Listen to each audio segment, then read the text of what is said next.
Hello दोस्तों, हर हर गंगे। तो मैं आपको लेकर चलती हूँ आज गंगोत्री धाम। उत्तराखंड के उत्तरकाशी जिले में विशाल हिमालय पर्वतमाला पर स्थित गंगोत्री धाम 4 तीर्थ स्थलों में से एक है, जो मिलकर उत्तराखंड में छोटे 4 धाम बनाते हैं। यह तीर्थ स्थल हिंदुओं के दिलों में एक विशेष स्थान रखता है। यह आश्चर्यजनक प्राकृतिक सुंदरता के बीच लगभग 3100 मीटर की ऊंचाई पर स्थित है। नदी के उद्गम स्थल गौमुख तक गंगोत्री से 16 किलोमीटर की पैदल यात्रा करके पहुंचा जा सकता है। गंगोत्री वह स्थान है जहां भगवान शिव द्वारा अपनी जटाओं से मुक्त किए जाने के बाद गंगा नदी स्वर्ग से उतरी थी। वर्तमान में मंदिर का निर्माण गोरखा कमांडर अमर सिंह थापा ने 18वीं शताब्दी की शुरुआत में करवाया था। सदियों से गंगा नदी हमेशा से पवित्रता का स्रोत रही है और हिंदुओं द्वारा इसे देवी के रूप में पूजा जाता रहा है। गंगोत्री धाम की यात्रा सिर्फ उन लोगों के लिए नहीं है जो आध्यात्मिकता की तलाश में हैं, बल्कि उन लोगों के लिए है जो आकर्षक प्राकृतिक सुंदरता के बीच शांति की तलाश में हैं। गंगोत्री यात्रा के लिए टूर पैकेज ले सकते हैं। गंगोत्री धाम छोटा 4 धाम के अन्य तीर्थ स्थलों में से एक विशेष स्थान रखता है, क्योंकि यह हिंदुओं की सबसे पवित्र नदी का उद्गम स्थल है। ऐसा कहा जाता है कि राजा सगर ने पोते भागीरथ ने अपने पूर्वजों को ऋषि कपिला के श्राप से मुक्त करने के लिए गंगा को पृथ्वी पर उतारने के लिए 1000 वर्षों तक तपस्या की। तो उनकी तपस्या से खुश होकर ब्रह्मा जी माँ गंगा को पृथ्वी पर उतारने के लिए राजी हो गए। लेकिन माँ गंगा का बहाव इतना तेज था कि पूरी पृथ्वी ही बहकर नष्ट हो जाती। फिर भगवान शिव से प्रार्थना की तो भगवान शिव ने उन्हें अपनी जटाओं में धारण कर लिया। फिर उन्होंने अपनी जटाओं में लपेटकर धीरे धीरे नीचे उतारा।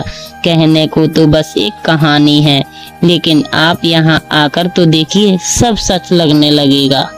और अंत में उनके प्रयास सफल हुए और उनकी प्रतिबद्धता से संतुष्ट होकर गंगा नदी धरती पर आई। यही कारण है कि गंगा को भागीरथी भी कहा जाता है, अपने अभिमान के कारण और इस बात के कारण कि अगर गंगा अपनी पूरी शक्ति के साथ धरती पर उतरती तो धरती को चल जाती। मंदिर के पास पवित्र पत्थर वह स्थान है जहां गंगा पहली बार धरती पर उतरी थी। हिंदुओं के अनुसार गंगा नदी में डुबकी लगाने से लोगों की उनके पापों से मुक्ति मिलती है।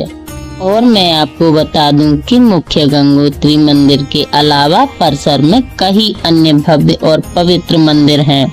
उदाहरण के लिए विश्वनाथ मंदिर, भैरवनाथ जी मंदिर और भी बहुत कुछ।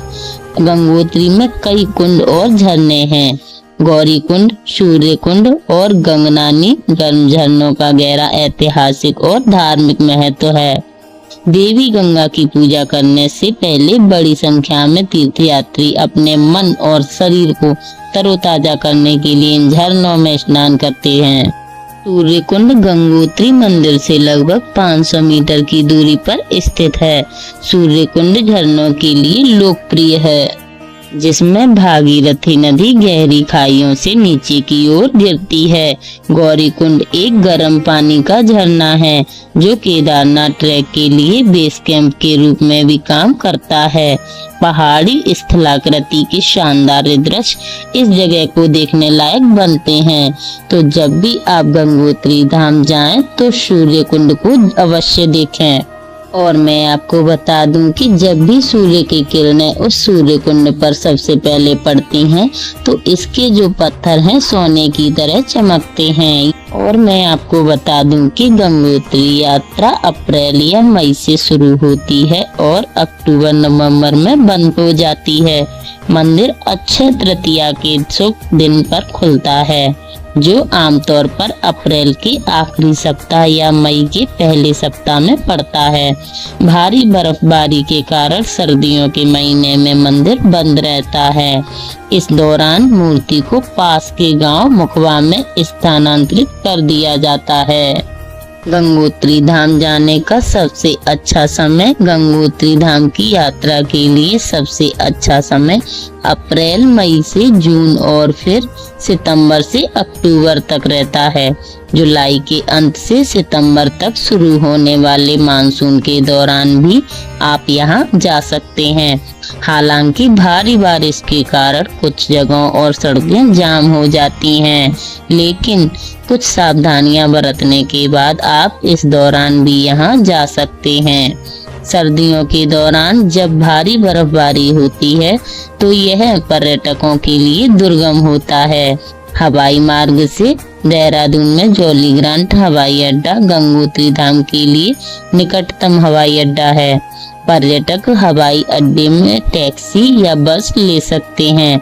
सड़क मार्ग से गंगोत्री धाम अच्छी तरह से बनाए गए मोटर योग्य सड़कों से जुड़ा हुआ है। और मैं आपको बता दूं कि ऋषिकेश, उत्तरकाशी और देहरादून जैसे लोकप्रिय स्थानों से टैक्सियां और बसें आसानी से उपलब्ध हैं। ट्रेन से देहरादून और हरिद्वार मंदिर के सबसे नजदीकी रेलवे स्टेशन है। हरिद्वार और देहरादून के लिए साल के हर समय लगातार ट्रेनें उपलब्ध रहती हैं और यहाँ पर सबसे ज्यादा सेब के पेड़ पाए जाते हैं। यहाँ पर सबसे ज्यादा आपको सेब के बाग दिखाई देंगे, जिससे कि बहुत सुंदर दिखते हैं। और मैं आपको बता दूं कि गंगोत्री बस स्टेशन से लगभग 250 मीटर की दूरी पर स्थित है। भागीरथी नदी के तट पर स्थित गंगोत्री मंदिर देवदार और चीड़ के पेड़ों के बीच बसा हुआ है। यह मंदिर देवी गंगा को समर्पित है और मंदिर की सफेद इमारत के परिसर में छोटी चांदी की मूर्ति है। तीर्थयात्री पवित्र मंदिर में जाने से पहले पवित्र नदी के क्रिस्टल साफ पानी में स्नान कर सकते हैं। यहाँ पर यह विशाल कैलाश पर्वत भी बनाया गया है। यहाँ कैलाश पर्वत पर शिव जी का पूरा परिवार विराजमान है। गौमुख गंगा नदी का उद्गम स्थल है। पर्यटक गंगोत्री से लगभग 16 किलोमीटर की पैदल यात्रा करके गौमुख पहुँच जाते हैं और आगे तपोवन तक पैदल यात्रा कर सकते हैं। गौमुख से लगभग 4 किलोमीटर दूर स्थित तपोवन में सुंदर फूल, घास के मैदान और नदियां भी मिलेंगी। और यह वह स्थान है यहाँ पर गंगा मैया की आरती की जाती है। गंगोत्री मंदिर के पास स्थित प्राकृतिक चट्टान से बने और पानी के नीचे डूबे शिवलिंग को अवश्य देखना चाहिए। और गंगोत्री धाम में जो आए हुए गंगा मैया के भक्त अगर इस आरती में शामिल हो जाते हैं तो बहुत ही धन्य हो जाते हैं। तो चलिए अब गंगा मैया की आरती में शामिल होते हैं।